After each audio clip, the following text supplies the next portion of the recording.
Hi everyone. In continuation with assessment procedures, facilitating provisions, there are some provisions which helps the income tax department in assessment procedures. See, assessing officer will give notice to assessee under section 142 section. It has three clauses: 142 subsection 1 clause 1, 142 subsection 1 clause 2, 142 subsection 1 clause 3. See, under notice under section 142 subsection 1 clause 1 demands written of income. If the assessee not filed the written of income, then the AO issues notice to assessee demanding written of income. Okay, and 142 subsection 1 clause 2 demands books of accounts and documents. 142 subsection 1 clause 3 demands information on any matter. Okay, see, 142 subsection 1 demands written of income. If the assessee not filed the written of income, then the assessing officer issues notice to file a written of income.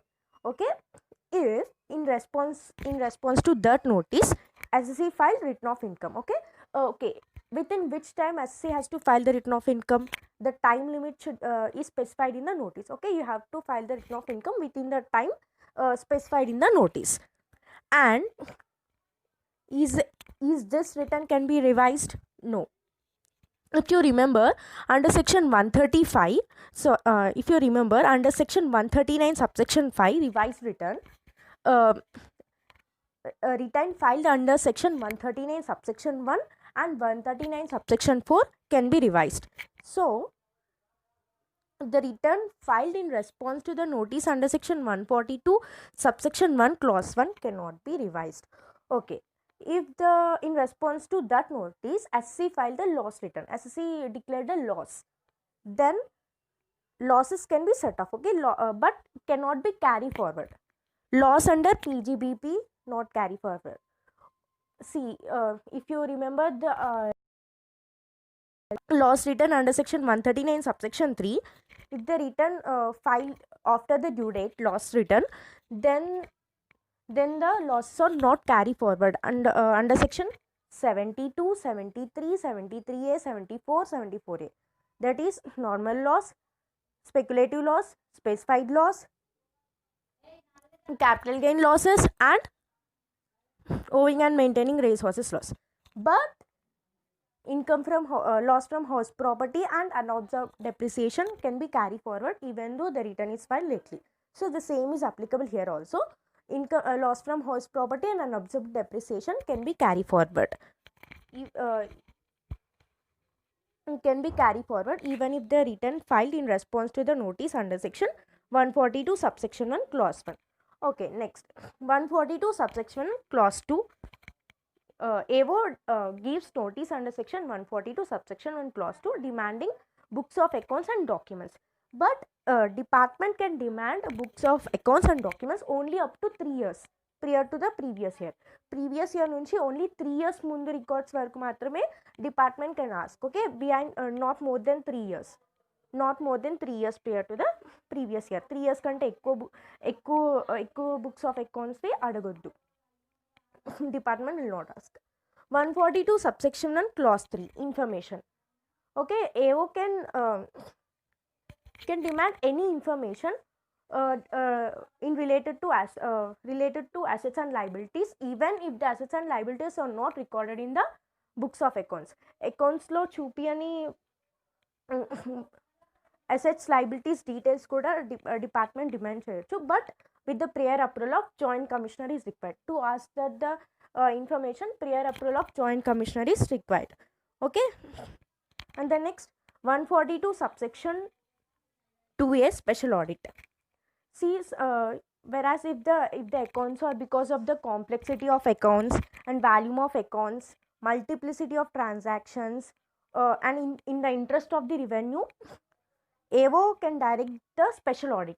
AO can direct the special audit. Special audit direct cheyochu. Okay, but with the prior approval of the CIT or PCCIT. Okay, if this special audit is done by the CA, that CA is nominated by the CIT or PCCIT. Remuneration determined by the CIT and PCCIT but paid by the central government. before directing the special audit, an opportunity of being heard is given to the SSE. Even though even if the accounts are already audited, then also AO may direct to special audit because of the complexity of the accounts, or volume of the accounts are high, or multiplicity of the transactions, or specialized business, or specialized characteristics of the business, or which is in the interest of the revenue. Okay, and that special audit report has to be submitted to AO within 6 months. Sorry, within 180 days. That audit report has to be submitted within 180 days. Within 180 days or not. Okay, it can extend, but original plus extended time shall not exceed the 180 days. And if the accounts are if there is any failure, then they will lead to best judgment assessment under section 144, and penalty will be attracted under section 272A subsection 1, 10,000. Okay. And the next one, 142A, reference to valuation officer. See, under section 55A lo kuda there is a reference to valuation officer, but that reference is to capital gain valuation. Gain valuation అయితే section 55A will be applicable. In any other cases, section 142A will be applicable. See, assessing officer refers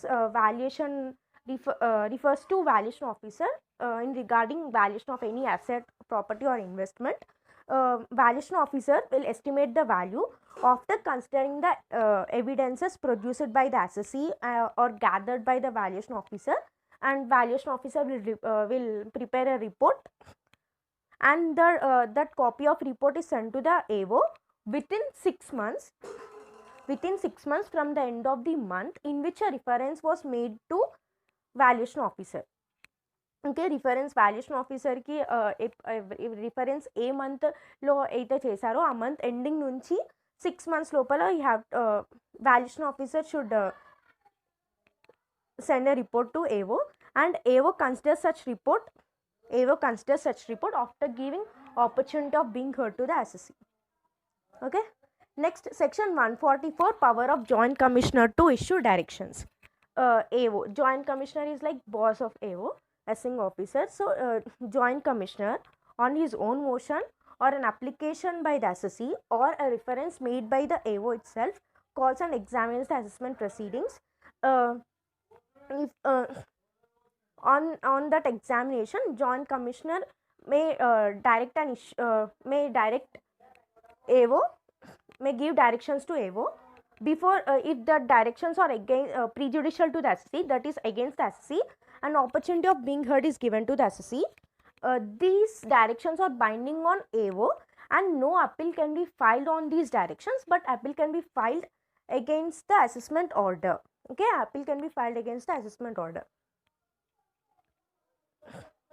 And the next one, section 144C, reference to dispute resolution panel. See, this will be applicable for two cases. One, section 144C, dispute resolution panel. Dispute resolution is panel is nothing but a group of CITs. Okay, it will be applicable for two assessees.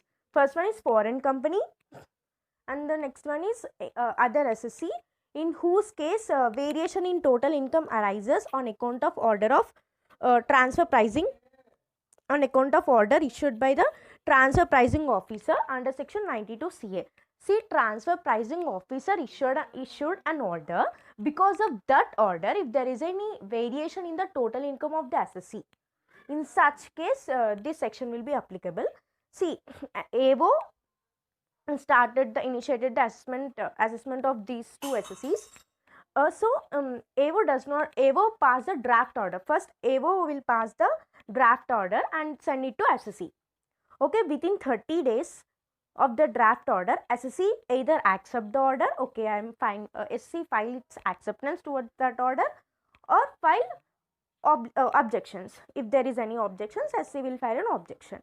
See, if the assessee accepts that draft order, then the final order will be passed within 1 month from the end of the month in which acceptance is given, um, or else if the SSC files objections, then DRP issues, dispute resolution panel issues directions to the AO within 9 months, from the end of the month in which the draft order was issued. Okay, and again that after receiving the directions, AO within 1 month will pass a final order. Okay, that final order is binding on AO. If the SSC want to challenge that order, SCs can directly file an appeal to ITAT. If you remember, in appeals and revisions, there are certain cases which can there are certain orders which are directly can be appealed in ITAT, at ITAT level. ITAT is the second level of appeal. Revisional order under section 263, and now order of AO passed on the basis of directions issued by DRP. Okay, so facilitative provisions are also completed, and in next video we'll move to the third part, assessment procedures. Okay.